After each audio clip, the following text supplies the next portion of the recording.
ከ100 ሜትር በላይ ከፍታ ካለው ግዙፍ ፏፏቴ አፋፍ ላይ ቆማችሁ ወደ ታች የሚወርደውን አስፈሪ የውሃ ገደል ብትመለከቱ ምን ይሰማችኋል? በአብዛኛው የሰላምና የመዝናኛ ስፍራ ተደርገው የሚወሰዱት መዋኛ ጋንዳዎች በአንዳንድ የምድር ክፍሎች ግን ይህንን እሳቤ ሙሉ በሙሉ በመቀየር መዝናናትን ወደ ከባድ የሞት አፋፍ ስጋትነት ይለውጡታል።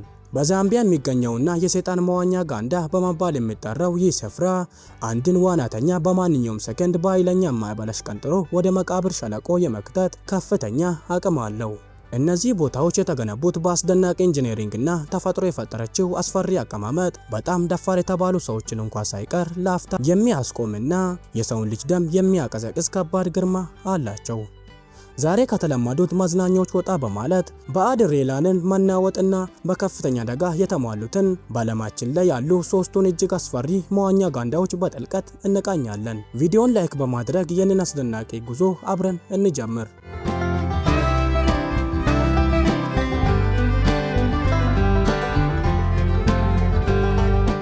አንደኛ፣ የሰይጣን መዋኛ ጋንዳ በዛምቢያ እና በዚምባብዌ ድንበር ላይ የሚገኘው ታላቁ የቪክቶሪያ ፏፏቴ አፋፍ ላይ ተፈጥሮ በራሷ እጅ የሰራችው የሰይጣን መዋኛ ጋንዳ ይገኛል። ይህ ስፍራ ከ100 ሜትር በላይ ከፍታ ካለው ግዙፍ ፏፏቴ ማዕበል በጥቂት ሴንቲሜትሮች ርቀት ላይ የሚገኝ ሲሆን ዋናተኞች ወደ ጋንዳው ገብተው ወደ ታች ሲመለከቱ ማለቂያ የሌለውና የሚንቀሳቀሰውን የውሃ ገደል በቀጥታ ይጋፈጣሉ።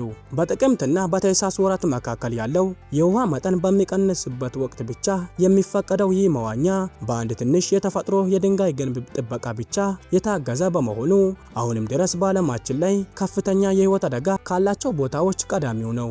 የዚህ ጋንዳ አስፈሪነት የውሃው ፍጥነት በማንኛውም ሰከንድ ሊጨምር የመቻሉ እውነታ ላይ ነው። በድንጋይ አጥር ላይ ተኝቶ የፏፏቴውን ጥልቀት ፎቶ ለማንሳት የሚሞክሩ ጎብኚዎች ከበስተጀርባ የሚመጣው አደገኛ የማዕበል ግፊት ወደ ገደሉ አሽቀንጥሮ ይመጣል ከፍተኛ እድል አለው። ይህ ቦታ የሰው ልጅ ድፍረት ከማሳየት ባለፈ በተፈጥሮ ኃያልነት ፊት ህይወት ምን ያህል በቀጭን ክር ላይ የተንጠለጠለች መሆኑን የሚመሰክር ያው የምድር ሲኦል ተብሎ ይገለጻል።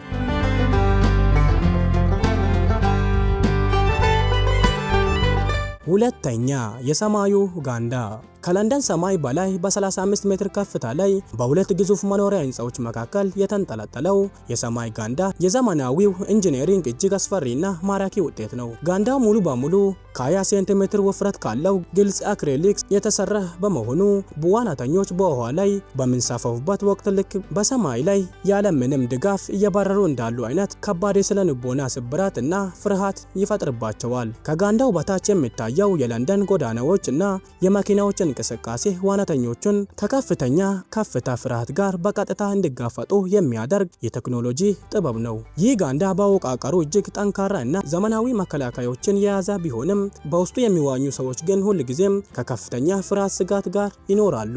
በህንፃዎቹ መካከል የሚከሰተው ከባድ የንፋስ ግፊትና የህንፃዎቹ መጠነኛ መንቀሳቀስ በጋንዳው ላይ የሚያሳድረው የተጽዕኖ ኃይል በዋናተኞች አእምሮ ውስጥ የማይቋረጥ ስጋትን ይዘራል። ይህ ስፍራ የቅንጦት ህይወትና የከፍተኛ አደጋ ስሜት በአንድ ላይ የተዋሃዱበት ለየት ያለ የከተማ መለያ ሆኖ ያገለግላል።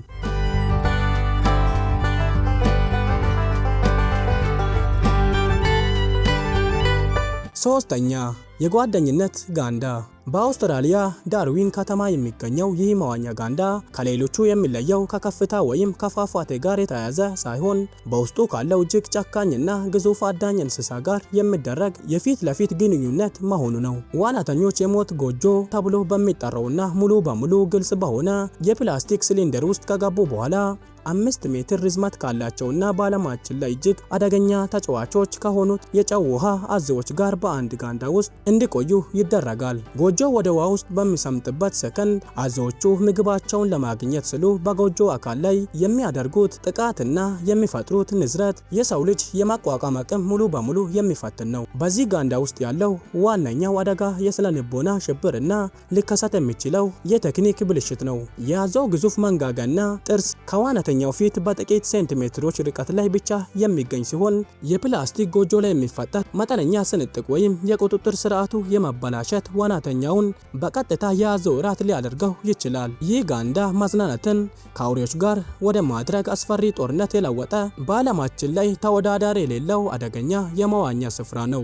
እነዚህ መዋኛ ጋንዳዎች የሰውን ልጅ የፈጠራ አቅም ከማሳየት ባለፈ በደስታና በሞት መካከል ያለውን ርቀት ምን ያህል ጠባብ መሆኑን የሚያሳዩ ያው ምስክሮች ናቸው። ከነዚህ 3 አስፈሪ ጋንዳዎች መካከል የእናንተን ልብ ይበልጥ ያወከውና ለመሞከር የምትደፍሩት የትኛውን እንደሆነ በአስተያየት መስጫው ላይ አሳውቁኝ። ይህንን ቪዲዮ ከወደዳችሁት ላይክ ማድረጋችሁንና ለቻናላችን አዲስ ከሆናችሁ ሰብስክራይብ በማድረግ የደውል ምልክቷን መጫኖን እንዳይረሱ።